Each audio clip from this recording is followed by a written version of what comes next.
Hey, I just wanted to do just a real quick chalk talk here, because I thought maybe, just maybe, I could give you some tips that could help with vectors.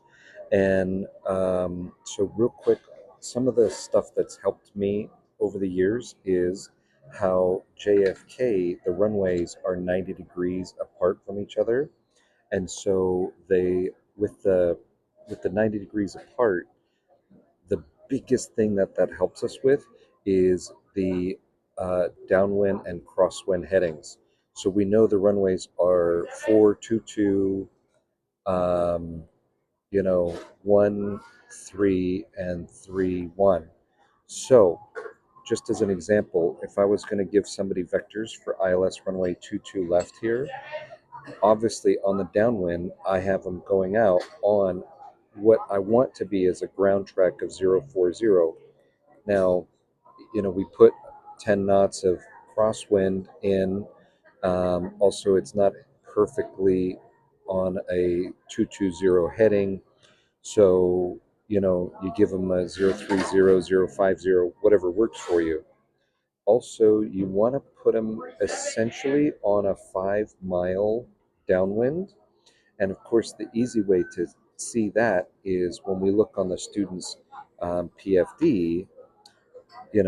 We put their position on the PFD here in, obviously, and this is a great teaching technique, right?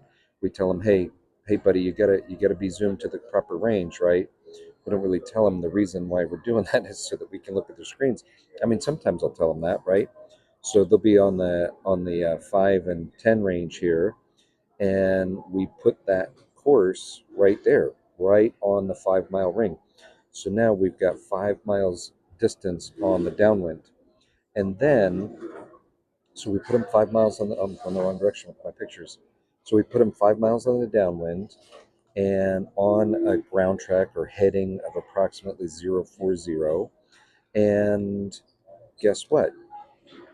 We pass the final approach fix on the downwind at 5 miles.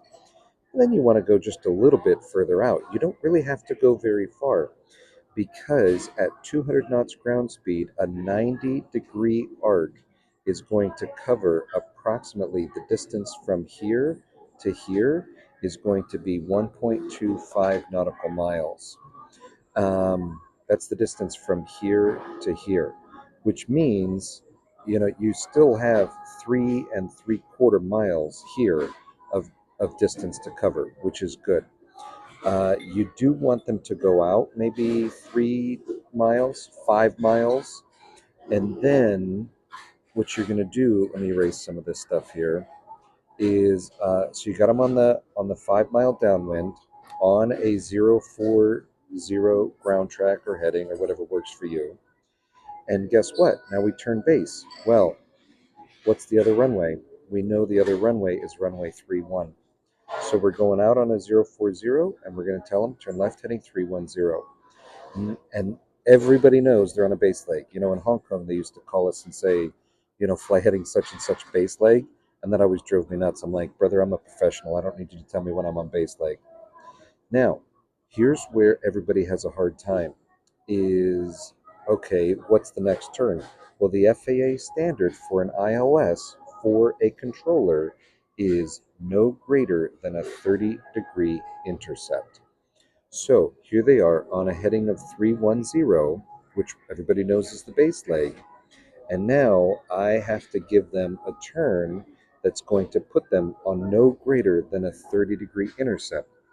So if we're going to make the heading like this, and this is 22, I'm going to add 30 degrees. So this turn here is the one that I always have to calculate in my head. So I tell them turn left heading 310, and I look at their screen, and if I've given them 3 to 5 miles past the FAF on this continued downwind, so they've got 5 miles this way and 3 to 5 miles this way. When I turn them on their base leg here, I do not have to track them too terribly far. And then what we can do is some guys will use, they'll say, don't give them more than 2.5 miles. And so the guys are getting over here on the base leg, and obviously this is the 5 and the 10 range. And so now the runway, let me do some erasures here. So now the runway is going to be coming up. Where is it? The runway is out here somewhere, right? At the 5. Obviously, it's getting closer. And I think when we're on the 510 range, we have a little tiny one in here. So when they're between the 5 and the 2.5 miles, then we give them that 60-degree turn. And so what I always do is, let's say, so if I'm on base leg here with a 040 heading, obviously I'm landing on runway 31 or 13. So if I'm landing on runway 31, I'm going to take 30 degrees this direction, and I'm going to give them the final turn of heading 340. Turn left heading 340, maintain 2000 till established, clear for the ILS, runway 31. Or if I'm going the other direction, and so they're going to runway 13, then it's super easy. So and I literally use their own HSI to calculate this. So we're going to be landing on runway 13 over here. And so I'm going to call them. And so runway 13, I'm going to just go 13, 12, 11, 10. And it's going to be turn right heading 100, maintain 2000 till established, cleared for the ILS, runway 13.